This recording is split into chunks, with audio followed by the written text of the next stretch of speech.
Imagine a game that takes place in a huge city, one where you can interact with its residents in any way you see fit. Can you stop that, please?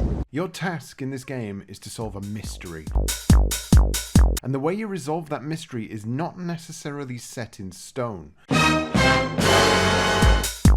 Now, imagine that this game came out in 1998, complete with every issue a game from 1998 could possibly have. Got it? Okay, yeah, that's Dark Earth. In a very similar situation to a game I've recently just reviewed, Die by the Sword, Dark Earth was largely ignored by the American states of United Americas, selling a mere 54,200 copies, which is approximately one game for every 2.7 burgers sold in America per day. That's not just a random joke I've made up, I actually went and did the maths for this.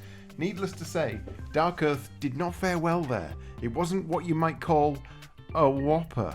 In the rest of the world though, around 500,000 copies made it into the sweaty palms of PC gamers everywhere, and as this is a French game and I'm an equal opportunities joke statistician, that's roughly one game for every 11 tons of frog's legs sold in France, every second.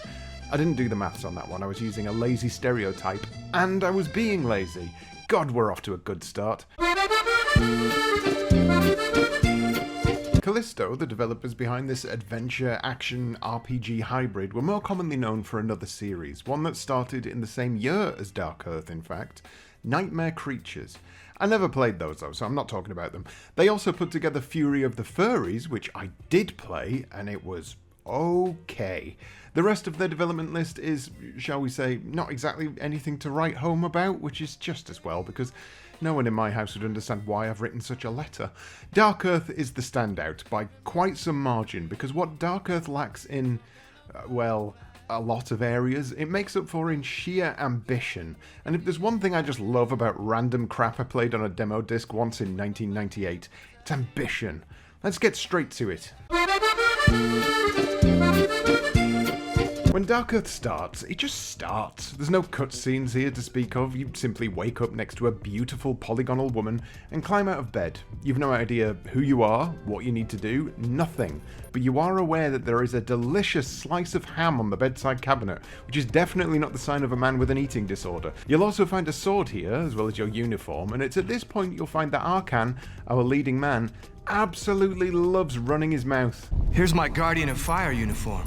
Get used to Arkan talking about everything he does as if he's narrating his own life. That's the way this game works, and you're just going to have to go along with it. One thing to note here is that the level of interactivity is pretty good.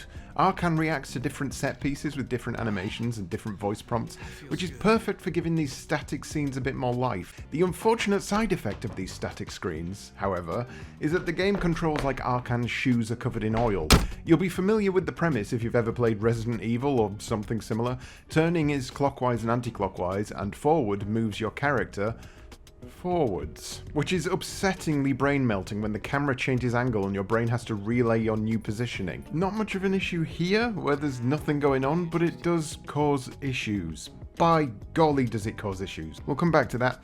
Heading toward the door, you'll be shouted at by Zed. Arkan! It's Zed! Hurry up! Get out here! The Provost Dorkin summoned you!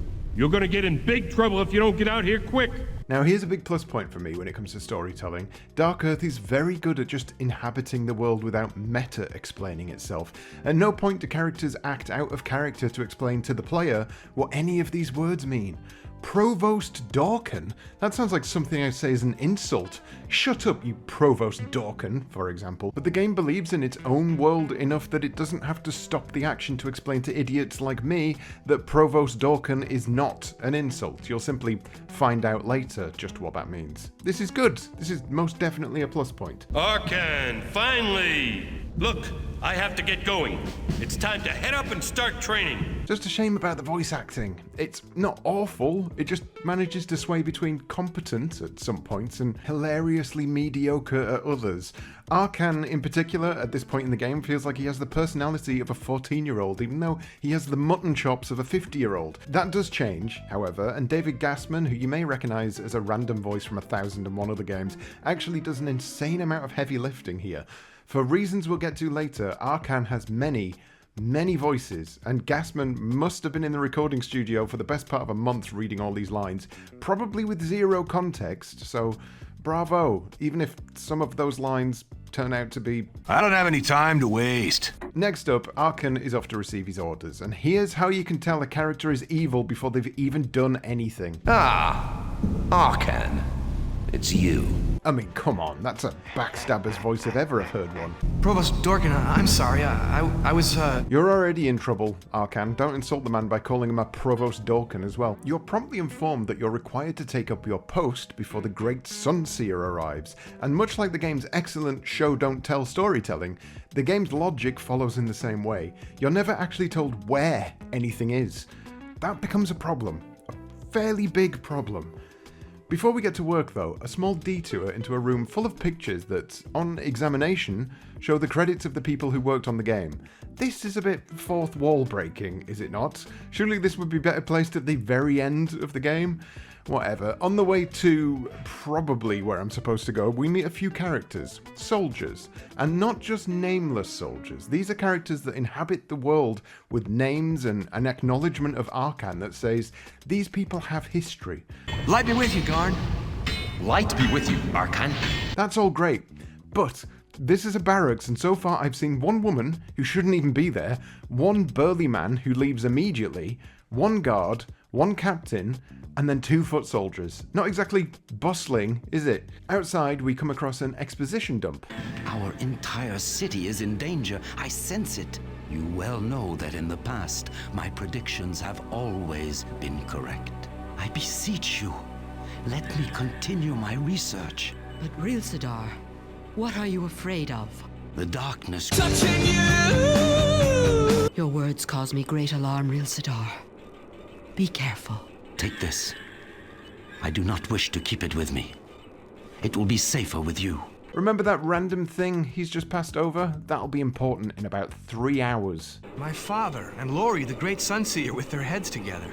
They looked like they were pretty worried about something. Thanks, Arkan, for clarifying something which I've literally just seen. Inside, we're told off for being late. Damn it, Arkan, you're late as usual. Arriving after the Sunseer, shame on you! You know, fair play to Kalisto that they didn't give Arkan the old amnesia backstory, because this would actually be the perfect time to do it. The reason I was late is because I had literally no idea where I was supposed to go, just be honest. Regardless, this is where our story begins in earnest with a cutscene. A weird cutscene full of malformed faces. Guardians of Fire, help me!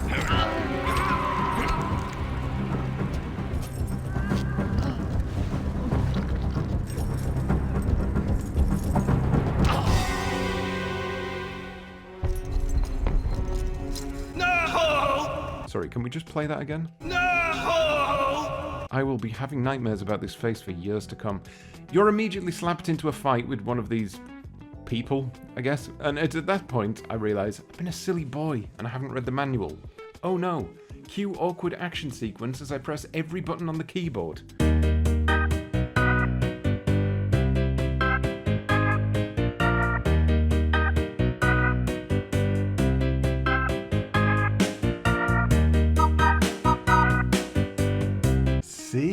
It was C. That's how you enter combat mode. Okay, well, I'm nearly dead, but at least I've got a handle on it now.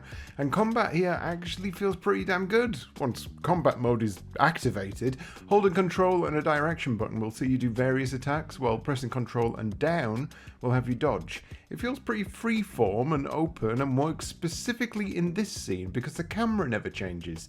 Call that foreshadowing, if you like. Things still turn to shit, though.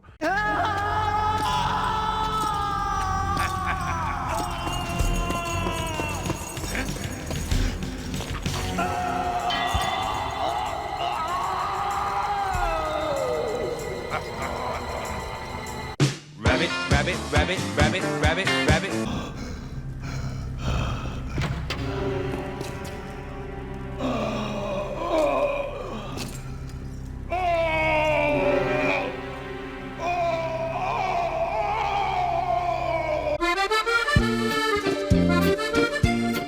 By the sun god, a creature of darkness. Touching me!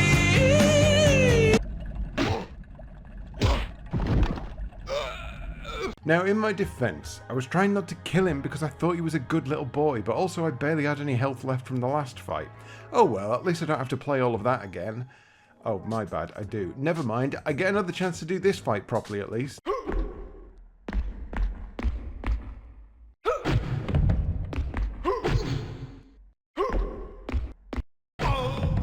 Now that is good swordsmanship. Back with dullness, I'm still trying to find a way to not kill the man, but there's nothing that can help me here. It's a case of kill or be killed, and I'm afraid dullness is standing in the way of me having to start this game all over again.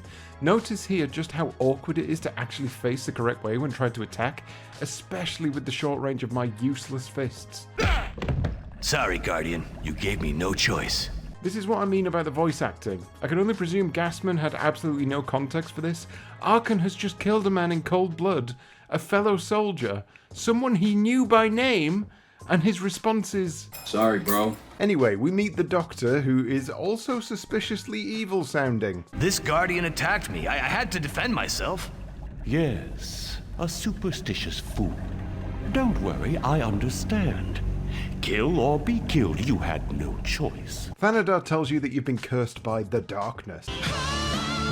And you will have to spend the rest of the game trying to find a cure before it completely destroys you. He doesn't say it in those words, but you get the gist. The only clue you're provided is that your father may know the secret whereabouts of a tomb that holds the cure.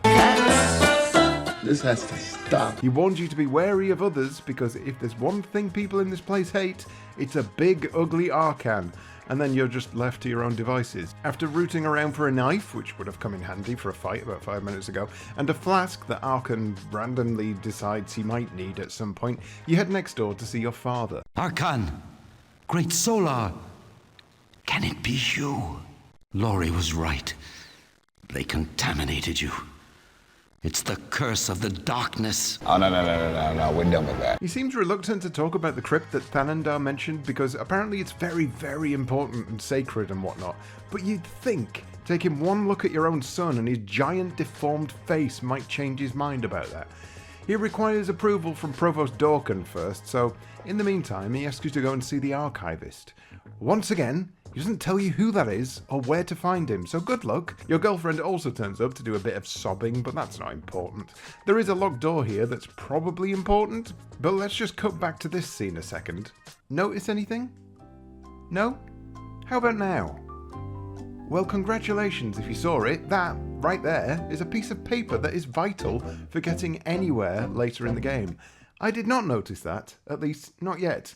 I find the archivist, who has no idea where my dad is. I find a locked compartment. I find a book full of history, but I'm none the wiser as to what I should be doing next. So I wander around for 30 minutes. Then I go outside and get shot.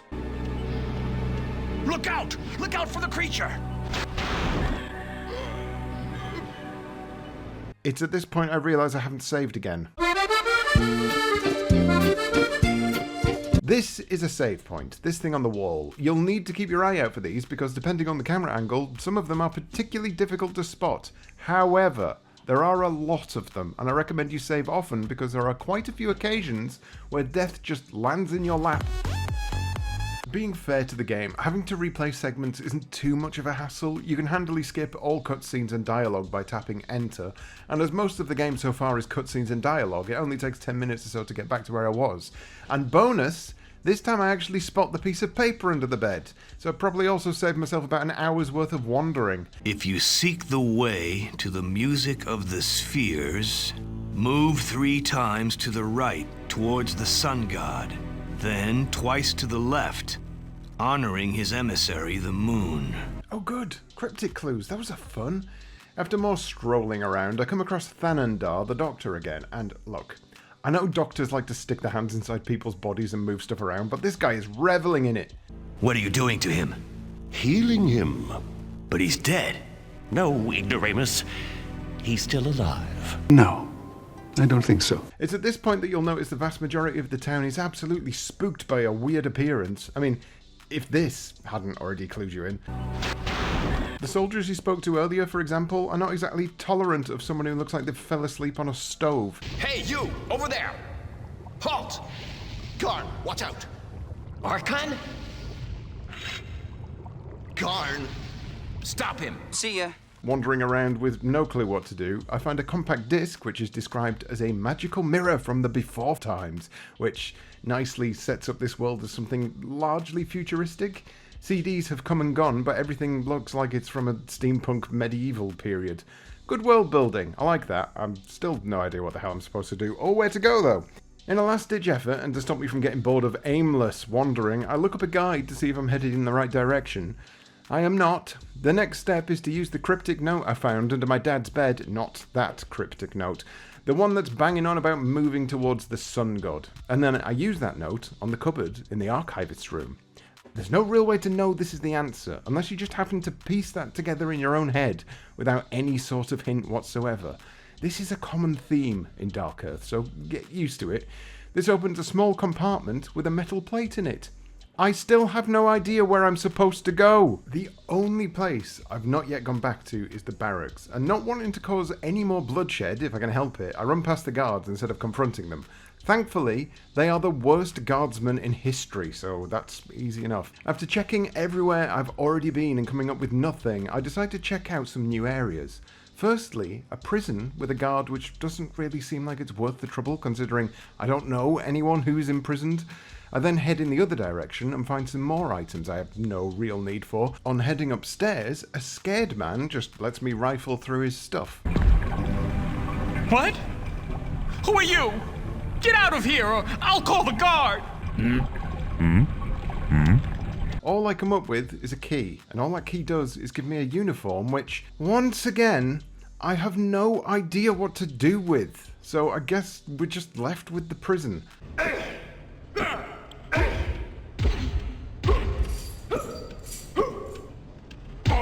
Not exactly elegant, but it'll do. The guard has a key, which I use on the prison door, and... Callie! Arcan? Is it really you? Sweetheart, I thought I'd never see you again. How the hell was I supposed to know she was there? Have I missed something? So far it feels like Arcan hasn't so much worked out what to do, as opposed to simply blundering his way throughout this entire adventure. Bear in mind, the only real instruction I've had so far is to talk to my father about a hidden crypt. I've still not found him, but I have just rescued my girlfriend from jail without ever knowing she'd been arrested in the first place. This is some Mr. Magoo levels of nonsense. She informs you that real Sadar, your father, has disappeared, and the blame was pinned on her.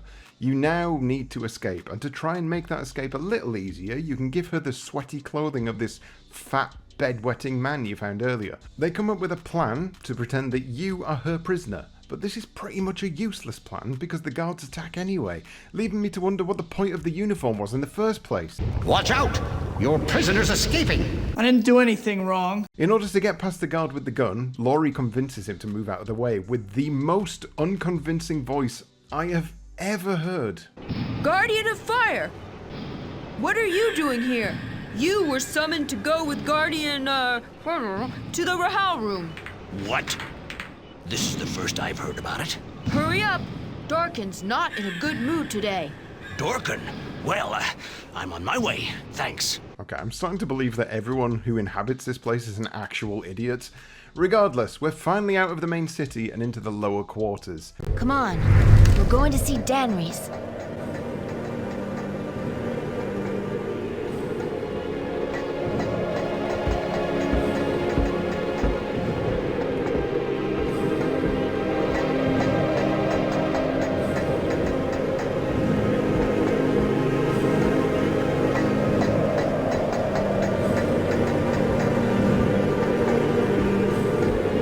Here you meet Danrys, a friendly blacksmith who provides you with no clues or direction whatsoever.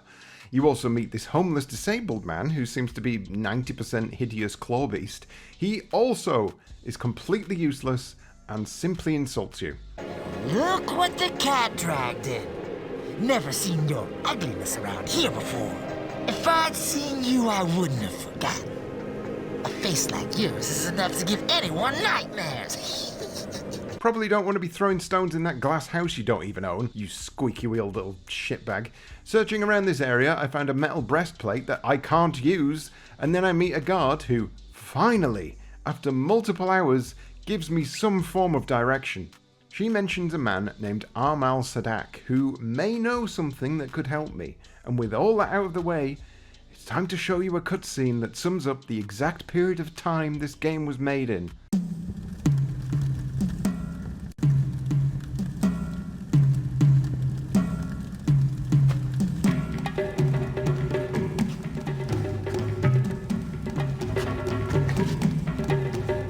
Yep, it's the era of pure titillation provided by women with unfathomable body shapes. Was this cutscene necessary? No. Is this woman an important part of the story? No. Do I love the fact it sat in the middle of this game for absolutely no reason? Yes, because it's hilariously stupid. The late 90s was a time where gaming desperately wanted to be grown up, and it went about this in a number of ways, either by being violent, by being sexy, I say this in inverted commas, or by being abstract and weird, specifically when it came to advertisements. The whole industry was at it, and Dark Earth, despite being as far removed from a sexy game as it could possibly be, clearly stuck this broken hourglass of a woman into the game to try and tag along with everyone else. And you know what? It still works. That's why she's on the thumbnail. That's why you clicked on this video, isn't it? You wanted to see what the 90% naked woman was all about. That's fine. I won't judge you, at least not in front of your face. I did wonder if reviews at the time picked up on this, but presumably they were so used to it at this point that they didn't even bother to mention it in half of them. GameSpot gave the game an 8 out of 10, lamenting the game's awkward save features but praising the puzzle solving and graphics. A website called Mezzo Magic, however, reviewed the game back in 1998, giving the game a decent 3.5 out of 5, and the reviewer had this to say. I wasn't originally going to make this point, but it's been pointed out to me that Dark Earth comes in at least 2 different box designs. One features a muscular man with weapons at the ready on the cover, indicative of the gameplay. The other, falling victim to the marketing ploys of sex sells, features a scantily clad female. Well, actually clad only in bronze bells over her nipples. That's all well and good, but I want to hear from a Frenchman. I found this user review on Metacritic, the only user review on Metacritic, and I badly translated it from French to English using Google Translate. A prayer only works correctly on the Windows 98. Didn't have the courage to try again, as Dark Earth is a horror. On the Windows 6P, you have to pasha it. Launch it in 98 compatibility and switch the desktop to 16 bits. And even then, the game often crashes. The save points are quite difficult to identify in the soup of pixels in 32,000 colors, all the same. And everything is controlled with the keyboard, including the fights. Unplayable. The mouse only being used to pick up objects or to inventory. The mouse is also active in the main menu, only represented in the form of icons, but that's all. In short, anti-ergonomics in all its horror. The voices are convincing, the music pleasant, and the strange atmosphere is very pleasant. But we have to face the facts. This is just a poor, shitty adventure game, and the fact that it's either French or hard does not change the case. It's still shit. Thank you, French person. Back to the game. Who are you? What do you want?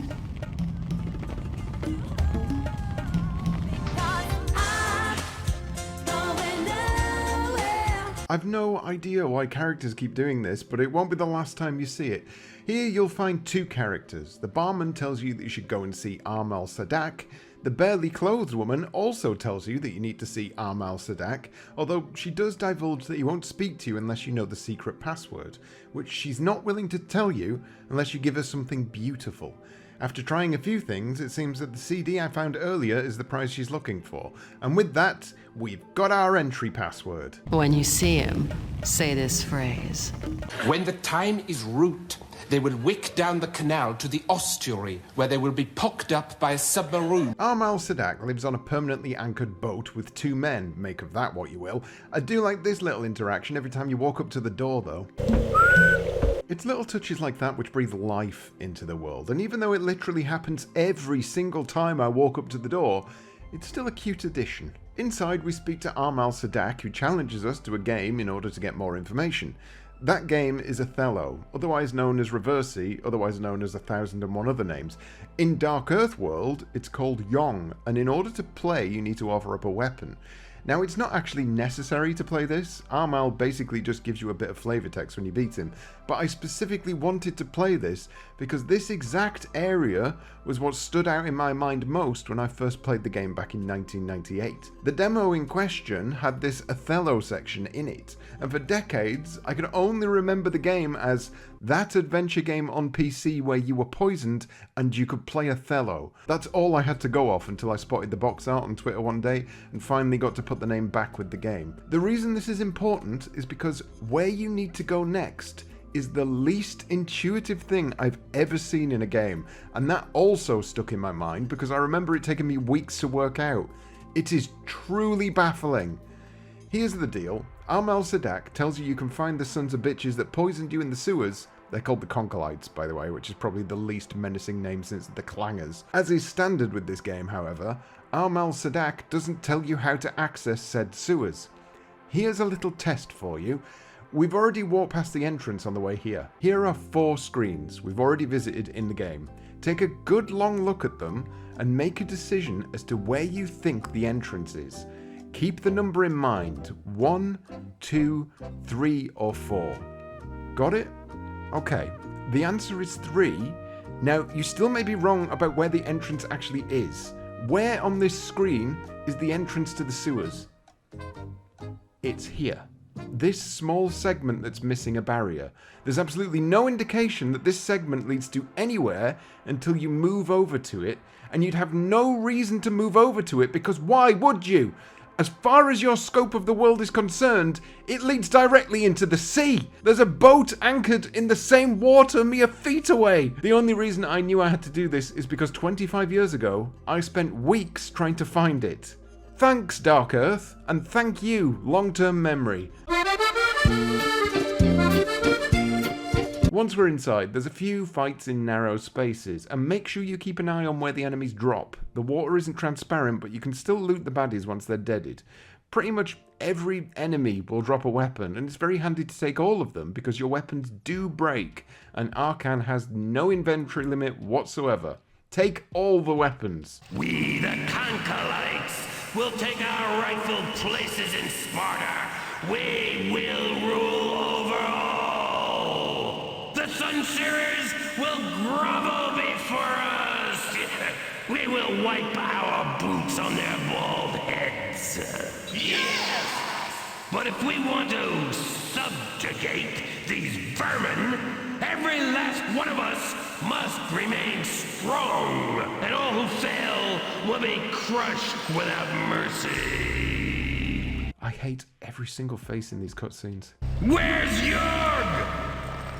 I want to see him now! Sordos! Master!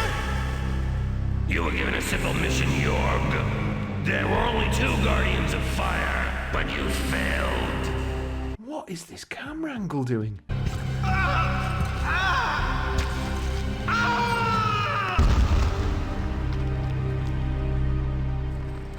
This is what you get for betraying me. Okay, yeah, nobody betrayed him. This is just the wacky world of Dark Earth dialogue.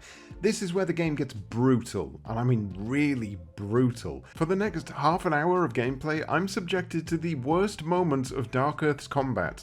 Let me just see if you can spot the issue here with this example.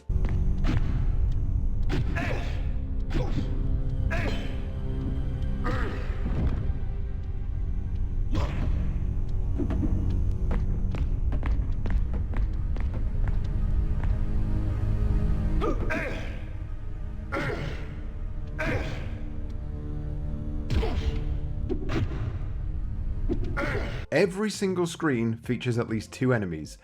Every single screen is full of things you can get stuck behind, and every single screen is not a single screen at all, but multiple screens which constantly change the angle at which you're moving. It is a nightmare. This fight, in particular, had me stuck for ages, and then I realised it just led to a dead end anyway. Apparently this prison section is something that you may have to fight your way out of, but as I was never captured by the Concholites on this playthrough, I had no way of knowing that. You need to be going the other way, past two guards who are just as much of a pain in the arse until I realise they have an absolutely incredible attack move. Holding down control and then holding up makes Arkan get super angry, then he does an attack which kills enemies in one hit most of the time. There's definitely no downsides to doing this special one-hit kill attack, and my choices here definitely won't come back to haunt me. Once these two are done with, surprise surprise, we find out that Thanandar, the Doctor, is evil! What a twist! He sets the big lad on you, which is fine, because my new superpower makes short work of him. Then I have to fight Thanandar himself, who bounces around like a dickhead for the entire duration of the fight.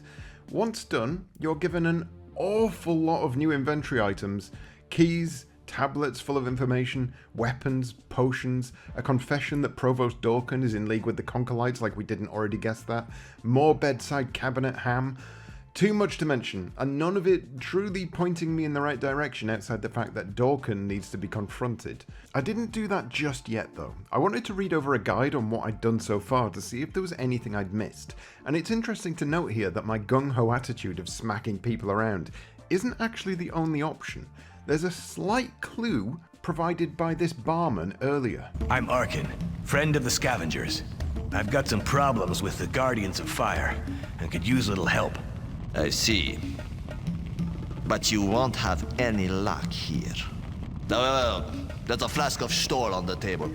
Help yourself, it's on the house. If you take a flask of Stoll, which is basically mushroom wine, I guess, you can run up to these guards and offer them a drink instead of taking them on in a fight. There is absolutely no way I would have worked this out on my own, so it's just as well I did read about it. There's also something else. One of the items you find in Thanandar's hideout is a blueprint.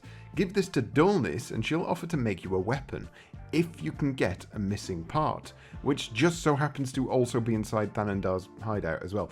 Provide her with this and she'll build you a flamethrower.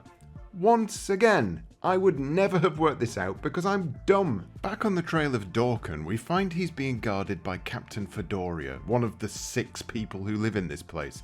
She doesn't really want to let you in to see Dorkin, but because everyone in this world is as dumb as I am, he put together a written contract with a bunch of criminals, which just seems exceptionally sloppy. Why would criminals even care about a contract? This guy just crushed one of his own men with a concrete table for some reason. I don't think a signature would really have meant that much to him. On entering Dorkin's office, he does a classic "You'll never get me," which feels a bit Scooby-Doo, and then buggers off through a secret door. In order to open the secret door, you need to use a stiletto on a specific mechanism in the wall so that the door will open.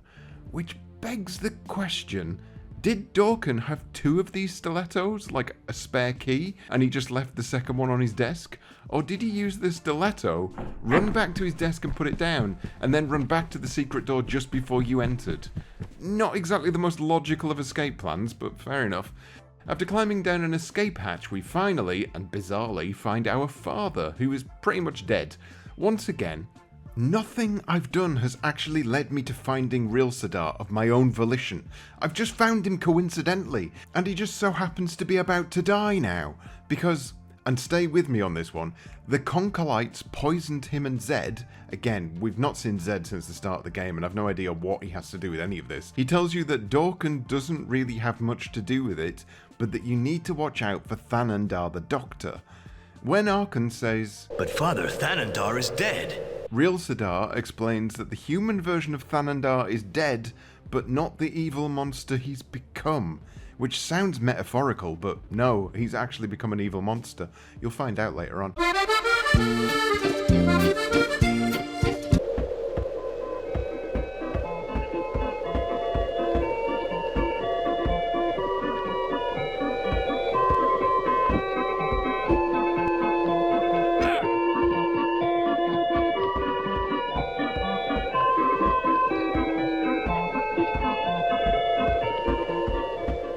This game is a joy to control, it truly is. This is probably the perfect time to explain a little more about how you interact with the world of Dark Earth, something which I've not yet delved into because on my own particular playthrough it wasn't something I ever needed and I couldn't really find a use for it. When you press the tab key, you switch between light mode and dark mode. This basically changes Arkan from everyday good guy into a rude dude with attitude, and depending on the current situation, different outcomes will occur. Here's some examples of the early game if I switch Arkan into dickhead mode. Stop it, Callie, I'm not in the mood. I'm sick of this, I'm not a god. Why should I have to get up when the great light giver does? Let me through. You need to see the chief. None of your business. Get out of my way. You better change your tune, Guardian of Fire. Then we'll see what we can do. Blasted gloom. Out of my way. When did you start giving orders around here? Fedorian. Archon, you despicable traitor.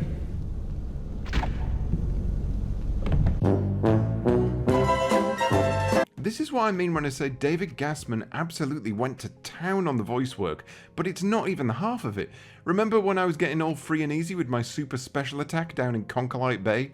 Well, what I didn't notice until it was far too late is that each of those special attacks was increasing this black bar. This is a representation of the darkness that's coursing through Arkan's veins, and the reason those attacks were so strong is because he was channeling the darkness. You can think of this black bar as a time limit that ticks down over the course of the entire game. Completely fill it, and Arkan will be engulfed by the darkness, and that's simply game over again. Before that though, when the bar reaches this indentation here, something else happens.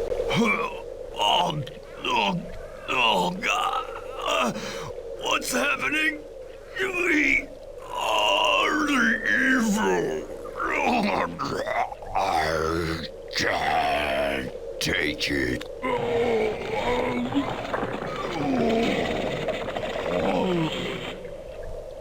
That's right, you become a giant troll version of Arkan, complete with a new voice.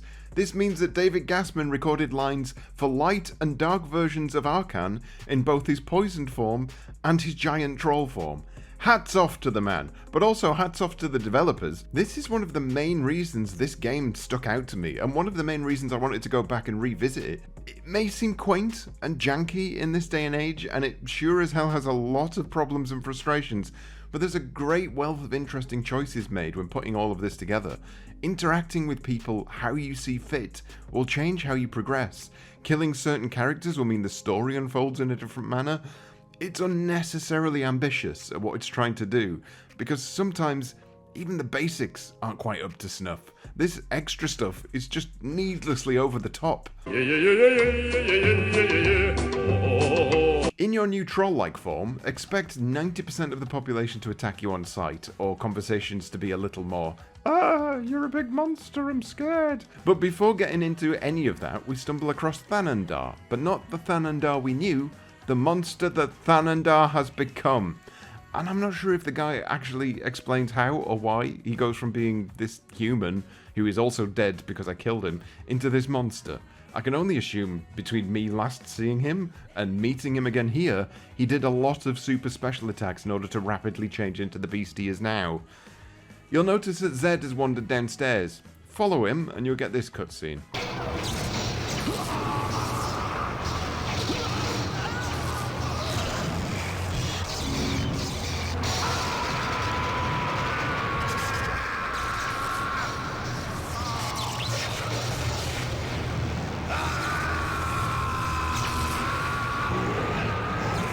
Pause there for a moment. Once again, this specific cutscene features Ogre Arkan, but if you've not yet been engulfed by the darkness, you'd see semi-normal Arkan here.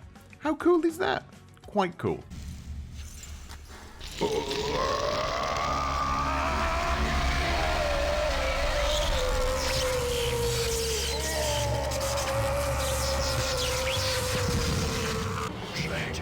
My brother, I want blood. I'm not sure if Zed is Arkan's actual brother or not, or he's just using the patois of the streets, but it's hard to really get absorbed by emotion here because we've seen Zed for literally 30 seconds at the start of the game, I couldn't give a shit about Zed. I don't even fully understand what's happening. The next part of the game is a long-form puzzle of sorts. You go and meet the Sunseer, who provides you with the big circle that Ril'Cedar handed to her earlier. I told you it would be important, and she tells you that you need to find the 3 crystals that go along with it. She doesn't actually give you any information on where to find even one of those crystals until you leave, and then she's suddenly reminded that, oh yeah, that kind of information could probably be of use to you. Arkan, there is someone your father might have given a piece of the key to. Bandor, the Master Builder. His quarters are in the Builder's Palace, in the main square. What's he look like? He's easy to recognize. He's a middle-aged man with dark skin and a metal leg. Remember that. We get yet another cutscene which shows the darkness is now pushing its way toward your homestead, and it also shows evil Fanandar just having a lovely time with his evil friends. Honestly, I think I'd rather be on this guy's side. This is where the game becomes far too obtuse for me to continue on without constantly checking a guide, and I'm sure you'll understand why as we go forward. Firstly, remember the Sunseer's description of the Master Builder? He's a middle-aged man with dark skin and a metal leg. Well, there's only 2 people that work in this building, and both of them are dark-skinned, and both of them have a metal leg. Now, far be it from me to say that the Sunseer is a fucking idiot, but how do you not know that there are exactly 2 people who work in this building, and both people fit that description? In order to determine who is the real Master Builder, you have to first grab this document. Don't touch that diagram. It's a very valuable document. It belongs to the Master Builder. And then you have to walk over to this fire and pretend to burn it, at which point the Master Builder will reveal himself. No! All right. Yes, I am Bandor. Give me back the diagram. With that out of the way, he gives you one of the crystals you need for your stupid key, but we're not done with being absolutely baffled by this game, because the next 2 hours of gameplay features some of the worst signposting I've ever witnessed in any game I've ever played. The only way I can assume anyone has gotten through this is to either follow a guide from this point onwards, or they've walked around using every item on every single screen. The information you're given to reach the next piece of the key is this. The High Priestess Lori, for sure. And of course, the Great Zed. Who else? Well, maybe Ril'Cedar had enough time to visit Leona. She's a strange woman who lives in the Darklands. Few people would trust her. But your father seemed to be friends with her. So where do we find the next piece of the key? Dorkin has it. How do we find Dorkin? We just find him. He's just there, doing stuff, and then he wants to fight you. Did the Master Builder mention that Dorkin might have a piece of the key? No. To sum up this game, there are specific events happening in the world at specific times, and the only way you'll know this is if you just so happen to walk into that screen. This does 2 things. First, it gives the world a sense of being alive, as if everyone is still going about their business, whether you're there or not. But secondly, it creates a game where you simply don't know if you have all of the things you need to progress, or you've simply missed one of these random events in the world. So you wander and wander and wander in the hopes you just find something that progresses the story. It's absolutely soul-sapping. The locked door that Dorkin was trying to enter before I ogred him to death was this old world bunker. It's the only place in the game you'll find that gives you a glimpse of the world before everything went steampunk. And it's a shame there's not more detail here. You're just left to explore a room with no explanation as to what it really is. To add to this game's sins, the frequency of items that you need to pick up that aren't visible at all is ramped up to insane levels. Bear in mind, I was following a guide at this point, specifically written by Kalisto, might I add, and it still took me 3 solid minutes of walking around this room until I stumbled across the specific thing I needed. An unknown object from before. What a helpful description. Wonderful stuff. My patience with the game at this point is one so thin, it's taking every ounce of strength I've got to get through it, even with a guide. Even going through this footage and reminding myself of some of these solutions is ruining my day, and everything that happens from this point on takes the biscuit and shoves it on a bonfire. If you go up to the ramparts, you'll find a soldier fighting a Concolite. Kill the Concolite and the soldier will give you a helmet. As per usual, Arkan can't actually do anything with that helmet because he can't seem to do anything with any item in his inventory most of the time. Back in the prison, there's a new guard. Kill the guard, get his key, unlock the door again, and this time you're confronted with another Concolite. Kill him, and he doesn't have anything of particular use, but there is something in this room that we need. It's the other part of the key, and once again, we've been given barely any clues it's here. Where is the key?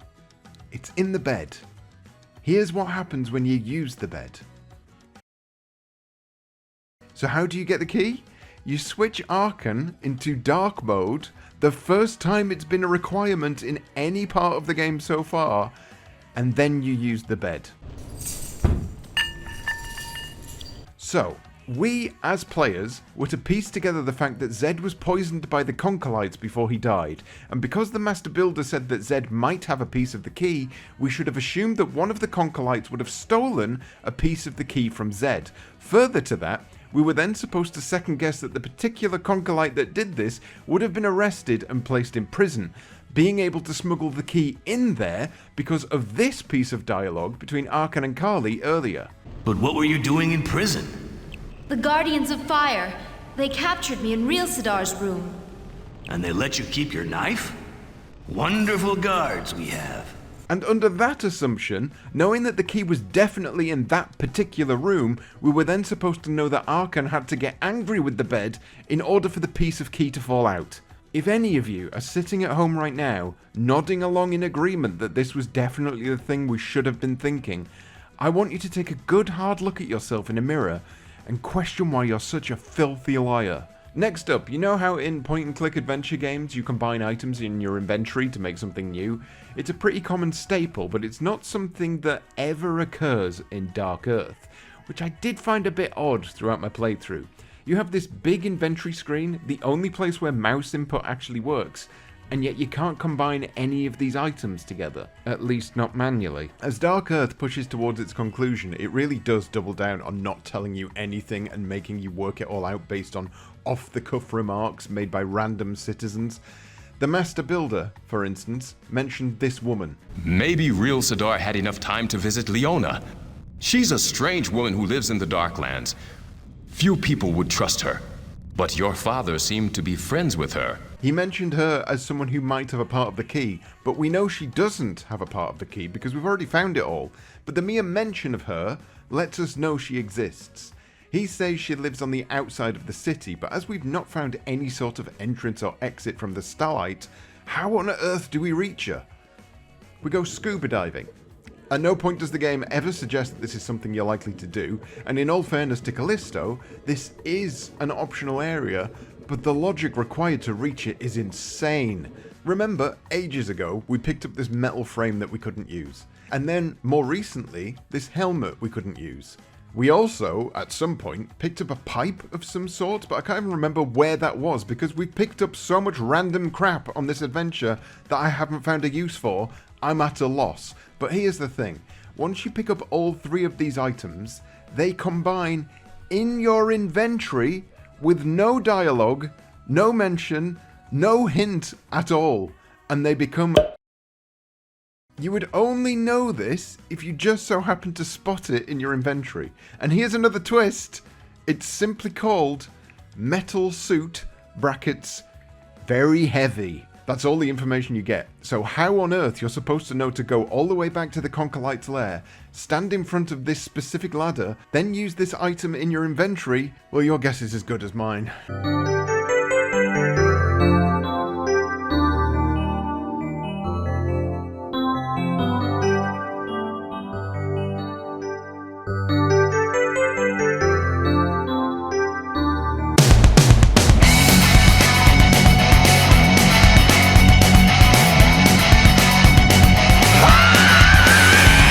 Outside, there's tougher enemies to deal with, but I've been saving up any guns and ammunition I've found throughout this adventure. Knowing how difficult the fights were against the Concolites, I wanted to make sure the endgame did not involve melee combat whatsoever. Following a path round to a jungle, you come across this woman who basically explains everything that happened with Zed, as well as some other bits, and it still doesn't make a huge amount of sense, but the most important thing is that there's a lake here, and you can drink from it twice. It reverses a chunk of the darkness, which is really the biggest bonus of coming here in the first place. Well, that should make things easier. On to the final stretch, with some more nonsense puzzles. We show the strange object from the before times to the Master Builder. He says he'll help us to work out what it is if we go and bring him the sexy lady from before. Bit weird. After traipsing naked Nancy all the way across town, Bogdaran hands us the device and tells us, Yes, that's very weird stuff you've got there. This bar inside here, I'm not exactly sure what it is. But you shouldn't get it wet. I've covered it with ruig oil, but be careful. It's still very dangerous. So, he has no idea what it is, but it's dangerous when it gets wet. That's supposed to be a clue, but good luck working that one out. It's finally time to use the key we spent hours putting together to unlock the door in Thanandar's room. But first, let me just show you how much easier things are with a gun.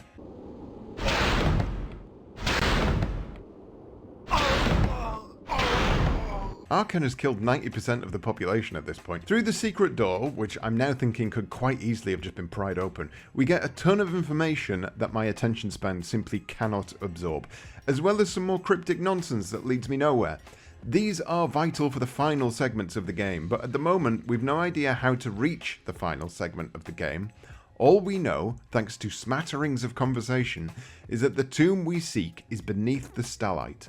That could literally be anywhere, and the last thing I would have expected was that Arkan would use the strange device from the before times to nuke the place in order to reach it. There.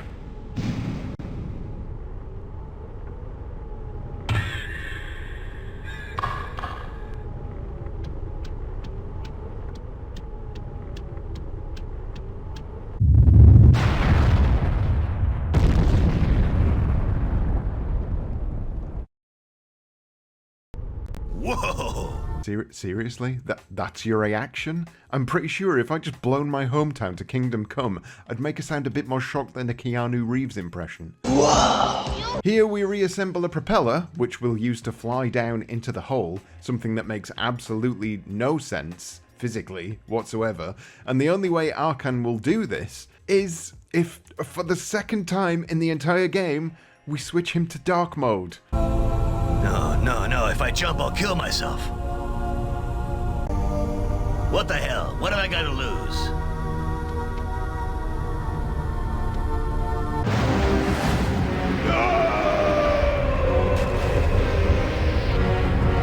I knew this was a stupid idea. The tomb itself is basically a handful of puzzles. One involves using the cryptic information you received earlier. Another one requires you to work your way through a maze full of spinning blades.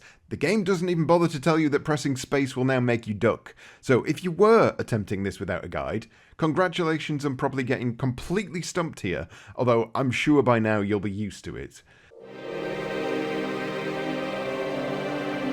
We meet again. Thanandar. Ah, Arkan. There's no use resisting. The beast is within you. Let it guide you. Never. I'll save Sparta. You have found the source of light, Arkan, and I will destroy it forever.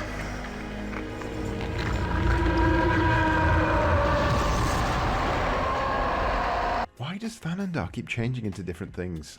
I just don't know, and I don't care. I just want him dead.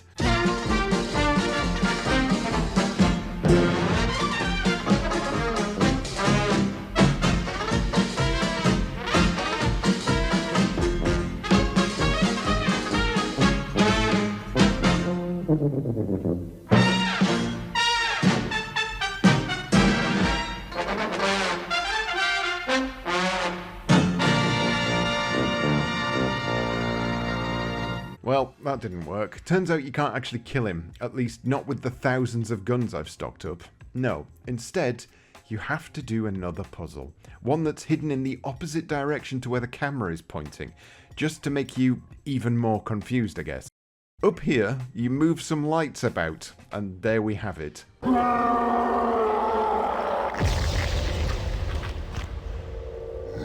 of darkness, where am I? You are in me, creature of life. Why have you disturbed my rest? Creatures of your kind once called us Runka. We are pure energy. Life.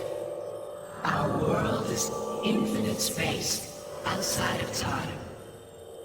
I can sense the void and darkness within you. Brace yourself, creature. Light will once again triumph over darkness.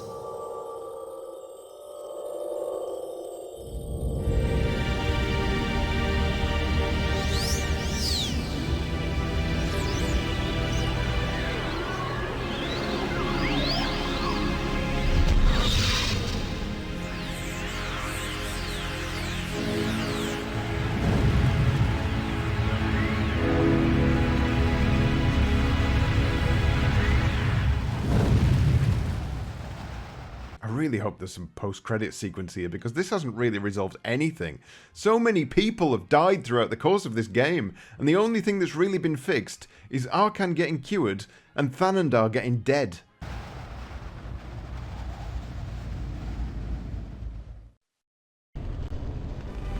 Oh, it's the credits room, of course it bloody is.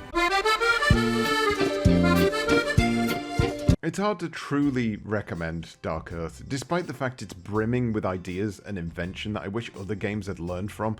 While Dark Earth is full of choices and branching narratives, it never truly does a great deal that's worthwhile with any of them. Worst of all, though, the puzzles. I can't think of any other game that has frustrated me as much as this one has, because with a little bit of tweaking, a little bit more direction, the puzzles would probably be fine, but they're just far too obtuse, oftentimes only really being solved by accidentally stumbling across the answer. It's unsurprising to learn that Dark Earth was spun off into a pen and paper RPG, but this just begs the question, why did the game lean so far away from being an RPG? By the end, certainly the final third, it feels more like a clunky point-and-click adventure game instead of the dialogue-rich, combat-focused game it started out as. The sequel to Dark Earth, Silent Chaos, was being produced for PlayStation 2, but ended up being cancelled due to an underachieving Nightmare Creatures 2, which is a big shame because I would have loved to see Kalisto learn from the issues here and produce something that doesn't make me want to smash my own head in. Dark Earth is ambitious, it's interesting, it's full of neat ideas and twisting paths, but ultimately, it's also a massive pain in the arse, and I never want to see it again so long as I live. There might not be many games that attempted to do what Dark Earth does, but there are certainly multiple games that take bits of what Dark Earth does, and just do it better. In summary then, just go and play something else.